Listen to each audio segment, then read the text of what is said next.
The number of incidents that have come to light because of the use of cameras, it's very important for us to take the next step forward and figure out the funding formula that's necessary to make sure that the law enforcement agencies that need body cameras have access to the funding. What I don't want to come out of the hearing today is any indication that the federal government should take over local law enforcement. But it is very important for us, if possible, to provide some funding when and where necessary. Yeah. The fact of the matter is that when you look at the studies done, 90% drop in complaints against officers and a 60% drop in the use of force when body cameras are part of the uniform of law enforcement.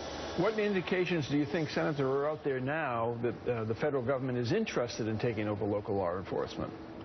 Well, I'll tell you, I've met with more than 24 groups and individuals who are very interested in engaging in the process of having body cameras. Their biggest concern that I hear, besides you data think body retention and cameras are disclosure, part of the federal government's attempt to take over local law enforcement? Some people believe that if you provide funding for body cameras, the question is what strings come attached to it.